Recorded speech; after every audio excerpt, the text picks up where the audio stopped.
The realm or the one with the most power. It is the one with the most discipline. For 45 minutes in Houston, the five-star football Disney of Brazil did not face a team. They faced a machine, a flawless, highly automated Japanese system that completely erased the half paces and choked the life out of the Samba King. But football is a cruel administrator. It does not reward a brilliant quarterly plan. It only rewards the final whistle. This is the definite autopsy of a tactical masterpiece that was executed to absolute perfection, right up until the single second it collapsed. If you stay until the very end of this video, I am going to reveal one hidden, highly controversial tactical variable that nobody else is talking about. The secret weapon that actually allowed Brazil to win this match. Let's look at the chalkboard. To truly dissect this tactical chess match, we must evaluate the initial deployment.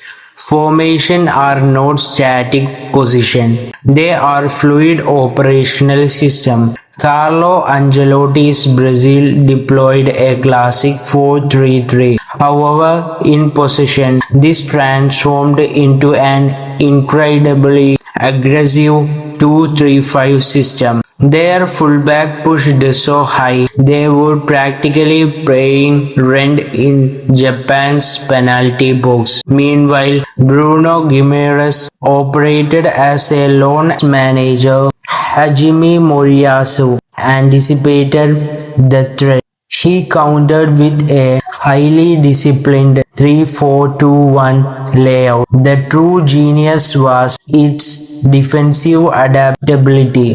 The moment Brazil crossed the halfway line, Japan smoothly transitioned into a strict 5-4-1 low block. Wingbacks Ritsu down and Keito Nakamura dropped deep into a five-man defensive wall. This completely neutralized Brazil's numerical superiority. It shut down the vital half paces where Vinicius Jr. usually create chaos, leaving him with about as much room to breathe as a commuter on a crowded Tokyo subway. It was an elite display of defensive asset management. In the first half, Japan completely outgoverned Brazil. They allowed the South American giant a massive 68% of the ball, but it was an empty, useless statistic. Japan dictated exactly where that possession happened, forcing Brazil into slow horizontal passing circuits that looked less like elite football and more like an endless corporate email chain. Whenever Vinicius Jr. received the ball, Japan deployed an aggressive doubling policy.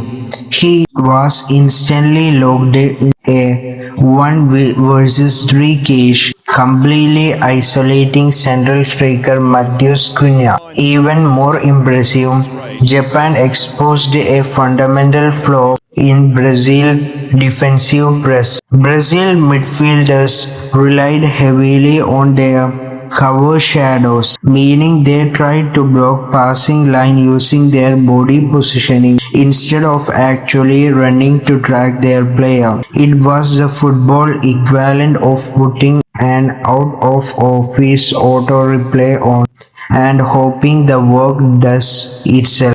Japan engine room bypassed the committed and unforced urgency of a man walking through wet cement and fired a clinical rocket past Allison 1-0 to Japan, a textbook execution of transitional efficiency.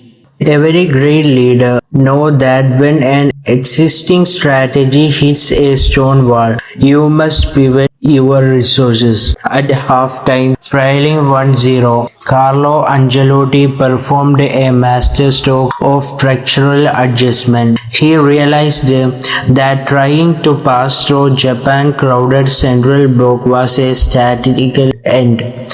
So he abandoned his intricate, short passing philosophy entirely. He subbed off midfielder Lucas Paqueta, brought on a physical powerhouse Enrique, and ordered a strategy of total aerial bombardment. Brazil drastically modified their attacking shape. They pushed both fullback to extreme boundary of the pitch to maximize width.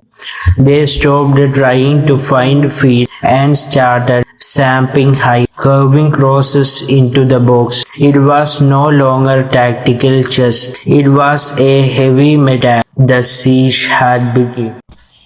To win a war of attrition, you need your core asset to deliver under pressure.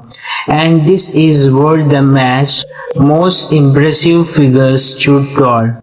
Let's look at Casemiro. In the first half, he looked like he was running on a dial-up internet connection, completely exposed by Japan's lightning-fast transition.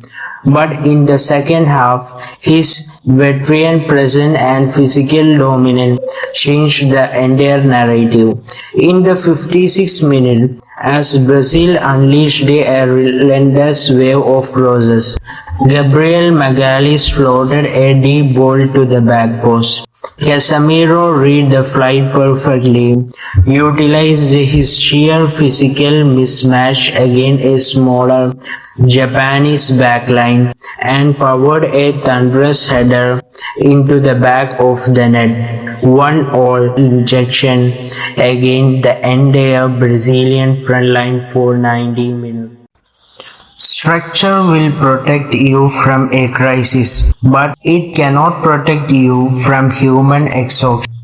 Japan did not lose because their plan failed. They lost because they ran out with Samba flair. They won with cold, brutal calculus. But now, let's talk about the real reason they won. The hidden tactical detail nobody else noticed. Tell me in the comments below, was Moriyasu low block a master stroke or a ticking time bomb? Hit subscribe to join the world's sharpest tactical community. We will see you at the next kickoff.